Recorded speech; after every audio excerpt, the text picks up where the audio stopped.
Hello વિદ્યાર્થી મિત્રો, કેમ છો? બધા મજામાં? હે મારા કલેજા, લઈ જા મોસ્ટ આઈએમપી ક્વેશ્ચનો લઈ જા ને પણ ધોરણ 11 ના 3 માર્ક્સ ના સવાલો, સેક્શન સી ના સવાલો, મોસ્ટ આઈએમપી સવાલ એ પણ દ્વિતીય પરીક્ષાના.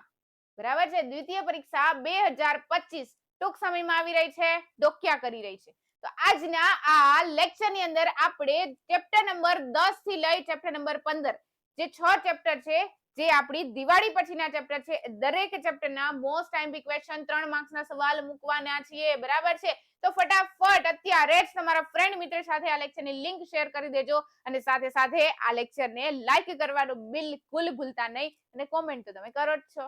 બરાબર છે? હવે રહી વાત, તમને થશે કે મેડમ 10મા ચેપ્ટર થી કેમ બાકીના ચેપ્ટર? યસ બેટા, એનો જવાબ છે મારી પાસે. ચેપ્ટર નંબર 1 થી લઈ ચેપ્ટર નંબર 9 સુધીના દરેક મોસ્ટ આઈએમપી ક્વેશ્ચનો તમને ડિસ્ક્રિપ્શન માંથી મળી જશે.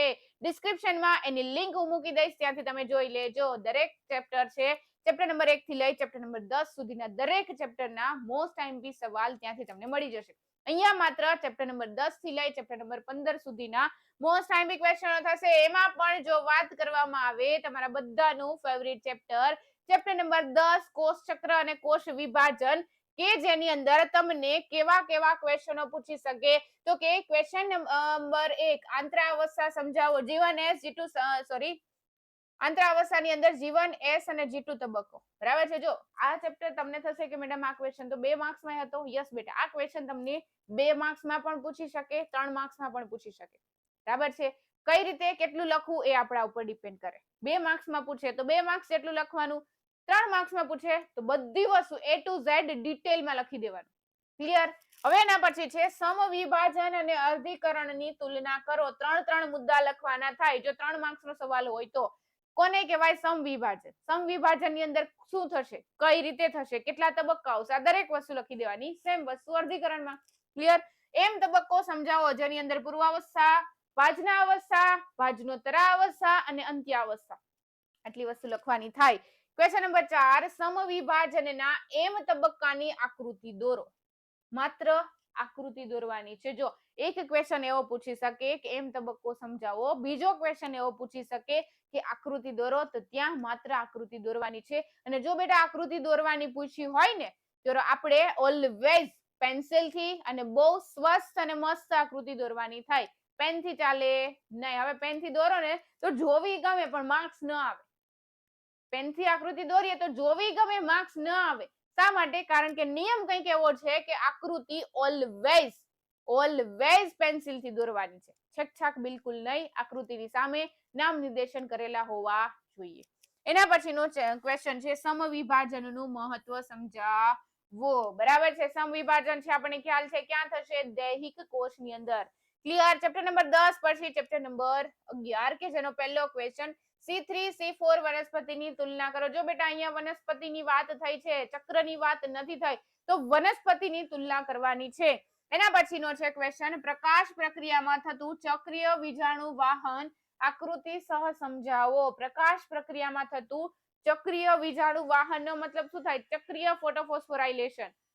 કારણ પ્રકાશ પ્રક્રિયા કીધું છે તો શું આવે? ચક્રીય ફોટોફોસ્ફોરાઇલેશન. એના પછી ત્રીજો સવાલ C3 વનસ્પતિમાં થતું પ્રકાશ શ્વસન સમજાવો. પ્રકાશ શ્વસન માત્ર C3 માં થાય છે, C4 માં થતું નથી. તો એની અંદર કઈ રીતે થાય સમજાવવાનું છે. C4 પરિપથ વર્ણવો. એના પછી છે ચક્રીય ફોટોફોસ્ફોરાઇલેશન સમજાવો. જો બંને રીતે ક્વેશ્ચનો પૂછી શકે તમને, ચક્રીય ફોટોફોસ્ફોરાઇલેશન અને ચક્રીય વીજાણુ વહન બંને. બરાબર છે? ક્વેશ્ચન નંબર 6 જુલિયસ વોન સેચનો પ્રયોગ સમજાવો. દરેક પ્રયોગ તમને લોંગ લેક્ચર ની અંદર મળી જશે, વન શોટમાં નહીં, પરંતુ ક્યાં? લોંગ લેક્ચર ની અંદર દરેક પ્રયોગો આપણે કરેલા છે. હવે એના પછી જોઈએ ચેપ્ટર નંબર 12 કે જેનો પહેલો ક્વેશ્ચન અજારક શ્વસન સમજાવો. અજારક શ્વસનમાં કઈ કઈ વસ્તુ? તો કે લેક્ટોઝ નું આથવણ અને સાથે સાથે ઇથેનોલ નું આથવણ, ઇથેનોલની બનાવટ, લેક્ટોઝની લેક્ટિક એસિડની બનાવટ. બરાબર છે? એના પછી છે બીજો સવાલ શ્વસન સંતુલન ચાર્ટ સમજાવો, જે આપણે ટેબલ દ્વારા સમજેલું છે. બરાબર છે? ત્રીજો ક્વેશ્ચન ગ્લાયકોલિસિસ અને ક્રેબ્સ ચક્રની મધ્યવર્તી પ્રક્રિયાઓ કઈ થાય છે? ગ્લાયકોલિસિસ પછી શું બને? પાયરુવિક એસિડ બને. પાયરુવિક એસિડ બન્યા પછી ક્રેબ્સ ચક્રની શરૂઆત પહેલા શું થાય? તો કે પાયરુવિક એસિડ છે એ એસિટાઇલ કોએન્ઝાઇમ એની અંદર ફેરવાય. તો એ પ્રક્રિયા છે એસિટાઇલ કોએન્ઝાઇમ એની અંદર ફેરવાય, કાર્બન ડાયોક્સાઇડ નો એક અણુ દૂર થાય, NADPH બને. બરાબર છે, એટલી વસ્તુ તમારે લખવાની થાય. અને ગ્લાયકોલિસિસ નો ચાર્ટ આપો. 3 માર્ક્સ નો સવાલ છે, ગ્લાયકોલિસિસ નો માત્ર ને માત્ર ચાર્ટ દોરવાનો છે. ક્લિયર આટલી વસ્તુ? એના પછીનું ચેપ્ટર નંબર 13 વનસ્પતિનો વૃદ્ધિ અને વિકાસ, કે જેની અંદર પેલું પૂછ્યું છે બાષ્પશીલ પીજીઆર વર્ણવો. બાષ્પશીલ પીજીઆર કયો હતો? તો કે ઇથિલિન. બાષ્પશીલ અંતઃસ્રાવ કયો હતો? ઇથિલિન. તો એના વિશે લખવાનું છે. વિષમ પર્ણતા સમજાવો. જો વિષમ પર્ણતા ને પણ 3 માર્ક્સ માં પૂછ્યું છે તો આકૃતિ દોરવી પડે. રફલી ડ્રો કરો પણ દોરો. પછી છે નિરપેક્ષ અને સાપેક્ષ વૃદ્ધિનો ભેદ સમજાવો. પૂર્ણ નામ આપો. 24D IPA NAA. 3 સવાલ છે, ત્રણેયના ફૂલ ફોર્મ લખવાના છે. 5મો સવાલ તણાવ અંતઃસ્રાવ એબ્સિસિક એસિડ. તણાવ અંતઃસ્રાવ કયો આવે? એબ્સિસિક એસિડ. તો બની શકે કે તમને ડાયરેક્ટ નામ ન આપે અને આવી રીતે પૂછે તો પણ તમને અંતઃસ્રાવ લખતા આવડવા જોઈએ. ક્લિયર? ચલો એના પછી છે ચેપ્ટર નંબર 14. પહેલો ક્વેશ્ચન ટાઇડલ વોલ્યુમ એટલે શું? ટીવી એટલે શું? શ્વસનમાં કયા તબક્કાઓ થાય છે તે સમજાવો. મનુષ્યની અંદર શ્વસનમાં કયા તબક્કા થાય? શ્વાસ અને ઉચ્છ્વાસ. દરેક વસ્તુ તમારે ડિટેલમાં લખવાની. રુધિરમાં CO2 ના વહનની વિવિધ પદ્ધતિઓ જણાવો. રુધિરની અંદર CO2 નું વહન પહેલા તો ક્યાં થાય? તો કે પેશીમાંથી વાયુકોષમાં. બરાબર છે, રુધિર રસ દ્વારા. ક્લિયર? પછી આપણે બાયકાર્બોનેટ આયન સ્વરૂપે પણ સમજાવવાનું થાય. એમ્ફીસેમા અને વ્યવસાયિક શ્વસન સંબંધી અનિયમિતતાઓ સમજાવો. અને છેલ્લો ક્વેશ્ચન શ્વાસની ક્રિયાઓ સમજાવો. બરાબર છે, એના પછી છે ચેપ્ટર નંબર 15 નો પહેલો ક્વેશ્ચન રુધિર જમાવટ ટૂંકમાં સમજાવો. ફાઇબ્રિનોજન માંથી ફાઇબ્રિન બનતું હતું, કેલ્શિયમ સાથે જોડાતું હતું, રુધિર ગંઠાતું હતું. બરાબર છે. ECG નું કોઈ એક તરંગ દોરી તેનું અર્થઘટન સમજાવો. ECG PQRST આટલી વસ્તુ સમજા. એમાંથી કોઈ એક તરંગ દોરવાનું છે, તરંગ લખવાનું થશે. ક્લિયર? પરિવહન તંત્રમાં યકૃત નિવાહિકા તંત્રનું મહત્વ સમજાવો.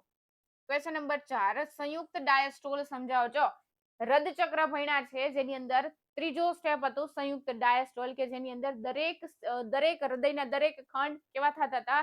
રિલેક્સ થતા હતા, શિથિલન પામતા હતા. અને છેલ્લે હૃદયના જે અર્ધચંદ્રાકાર વાલ્વ છે એ બંધ થતો હતો, જેના કારણે લબ નામનો અવાજ આવતો હતો, હૃદયનો દ્વિતીય અવાજ. એ બધી વસ્તુ લખવાની થાય. હૃદયના વાલ્વ અને તેના કાર્ય સાથે જણાવો. બરાબર છે. લસિકાનું મુખ્ય કાર્ય શું છે? આ દરેક વસ્તુ તમારે જણાવવાની થાય. તો આ થઈ ગયા ચેપ્ટર નંબર 10 થી લઈ ચેપ્ટર નંબર 15 સુધીના 3 માર્ક્સના મોસ્ટ આઈએમપી ક્વેશ્ચનો. તમારા ફ્રેન્ડ મિત્ર સાથે, તમારા કલેજાઓ સાથે, તમારા ભાઈ બહેન, સખો સખી, બેનપણી, બેનપણો જે કાંઈ બી હોય, જાન જીગર જે હોય, દરેકને આ લેક્ચરની લિંક શેર કરી દેજો. સાથે સાથે તમને ચેપ્ટર નંબર 1 થી લઈ ચેપ્ટર નંબર 9 સુધીના ચેપ્ટરના મોસ્ટ આઈએમપી સવાલો ડિસ્ક્રિપ્શન માંથી મળી જશે, ત્યાંથી તમે જોઈ લેજો. મળીએ છીએ આપણે સેક્શન ડી ની અંદર. Thank you so much.